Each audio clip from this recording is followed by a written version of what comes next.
నమస్తే, welcome to Leo. మనతో ఉన్నారు సీనియర్ జర్నలిస్ట్ హేమసుందర్ గారు. సార్ నమస్తే. నమస్తే. రామ్ పోతినేని తాలూకా, అదే ఆంధ్ర కింగ్ తాలూకా.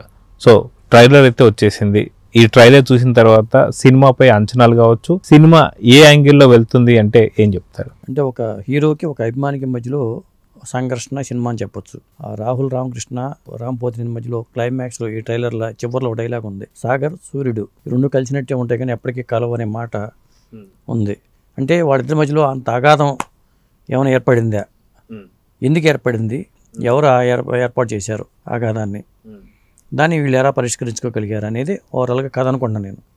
ఆ ట్రైలర్లో చెప్పకనే కథ చెప్పినట్టుగా అనిపించింది మనకి. ఎందుకంటే ఈయన కథ తీసి ఆయనతో సినిమా చేద్దాం అనుకుంటే నా కథకు నువ్వే హీరో అని చెప్పి భాగ్యశ్రీ బోర్సే రామ్ పోతినేని అంటాం కానీ ఇవన్నీ చూస్తుంటే అంటే ఒక విధంగా ఒక ప్యారలల్గా ఒక లవ్ ట్రాక్, ఒక హీరోకి అభిమానికి మధ్యలో ఉండే సంఘర్షణ, ఈ అంశాలతోనే సినిమా తీసినట్టుగా మనం చూడొచ్చండి. అయితే ఈ ట్రైలర్లోనే ఒకానొక సందర్భంలో ఉపేంద్ర గారు వచ్చేసి నిజంగా అతన్ని కలవాలి అని చెప్పేసి అని మాటలు మనం విన్నాం. అంటే ఇందాక ఏదైతే భాగ్యశ్రీ భోస్లే చెప్తూ నీ కథకి నువ్వే హీరో అంటే నిజంగా మీరన్నట్టుగా ఒక హీరో కథ రాసుకునే దానికి ఆ కథ తను డైరెక్ట్గా తీయలేకపోవడంతో ఆ కథని తీసినటువంటి సినిమాతో హిట్ కొట్టిన హీరో ఇతన్ని కలవాలి అనేటువంటి కాన్సెప్ట్ అనుకోవచ్చు అంటారా? అంతే. ఇప్పుడు అన్నయ్య అంటూ అక్కడ వెళ్ళే సన్నివేశం ఒకటి చూపించాము, ఈయన కోసం ఆయన దిగి వచ్చాడు అనేది చూపించారు దాంట్లో. ఇంకొకటి అద్దాల మేడలో ఉండే హీరో బయటకు వస్తే ఆయనకి వాల్యూ ఉండదని ఒక డైలాగ్ కూడా మనం విన్నాం. కాబట్టి ఇలాంటి అంశాలు ఈ సినిమాలు చాలా ఉన్నాయి. ఇంకొకటి దాంట్లో అర్థమవుతుంది ఏంటంటే ఈ పీరియడిక్ డ్రామా ప్రింట్ రాలేదు అనే దాంతో స్టార్ట్ అయింది. అంటే ప్రింట్లో అనే వాడారంటేనే గతంలో జరిగిన ఒక పీరియడిక్ డ్రామా ప్రింట్లో ఉండే టైంలో సినిమా అని అర్థమైపోతుంది అక్కడ. కాబట్టి అప్పుడు జరిగిన స్టోరీగా తీసుకుంటూ వచ్చారు. అలా ఒక థియేటర్ ఓనర్ కూతురిని ప్రేమించాడు అనేది మురళీ శర్మ పాత్ర ద్వారా చెప్పించారు. నువ్వు దాని థియేటర్ 4 టికెట్ మొక్కలు అమ్ముకునేవాడు అనే మాటతోనే అక్కడ అర్థమైపోతుంది. కాబట్టి ఆయన కూతురిని ప్రేమించడం వల్ల ఆయనతో గొడవ. మొత్తానికి ఈ లవ్ ట్రాక్కి ఆ హీరోకి ఉన్న కనెక్షన్ ఏంటి, ఈయన లవ్ని పరిష్కరించడంలో హీరో ఏమైనా తోడ్పడ్డా, ఇతరత్ర అంశాలు ఏంటి అనేది ఓవరాల్గా ఈ సినిమా డైరెక్టర్ మహేష్ బాబు కూడా ఈ సినిమాని ఆ యాంగిల్లోనే తీసుకొచ్చాడని చెప్పవచ్చు.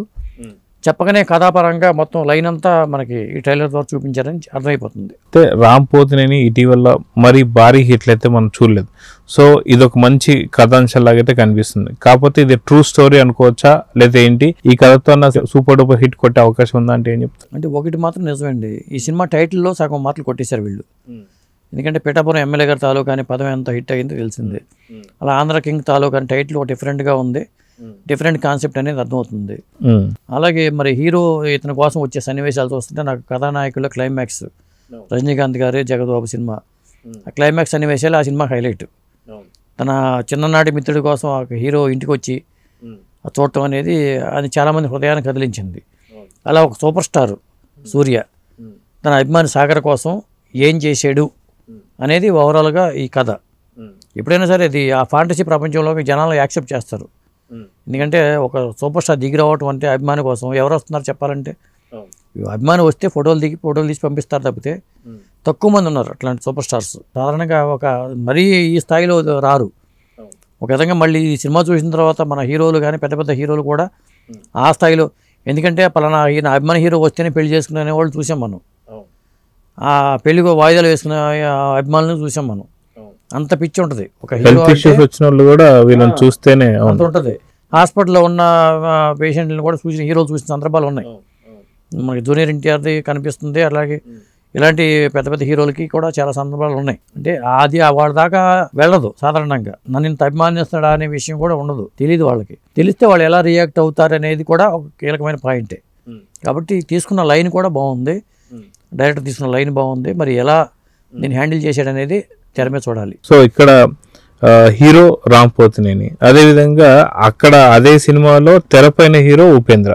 సో మొత్తాన్ని విలన్ ఎవరు అంటారు? విలన్ మరి మురళీ శర్మ అనుకోవాలేమో తెలీదు, మరి హీరోని విలన్గా చేశారేమో తెలీదు. చివరికి వీళ్ళిద్దరూ అగాధం పెరిగిపోయింది అనుకోండి. మరి హీరో కాస్త విలన్గా మారిపోయి ఇప్పుడు దర్శన్ కేసు మనం చూసాం ఏమైంది అనేది. మరి అభిమానినే చంపించే పరిస్థితి దాకా ఒక హీరో వెళ్ళాడు. మరి ఈ పరిస్థితిలో ఇక్కడ వీరాభిమాని కాస్త మారిపోయి ఆ హీరోని మళ్ళీ ద్వేషిగా మారాడా, ఒకవేళ కథాపరంగా చూసుకుంటే అతనే విలనా మనం చెప్పలేం. అది సినిమా చూస్తే కానీ తెలియదు. సినిమా 27 తారీఖు రిలీజ్ అవ్వబోతుంది. ముందుగానే ప్రీమియర్ షోలు అంటున్నారు కాబట్టి 26 తారీఖున షోలు పడే అవకాశం ఉంది.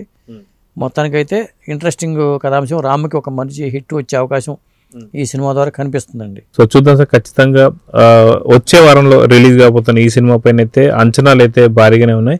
సో మొత్తానికి నిలబెట్టుకుంటారు లేదా రాంపోతుని అనేది చూద్దాం. మరి నమస్తే. నమస్తే అండి. Please subscribe to Leo news for more videos.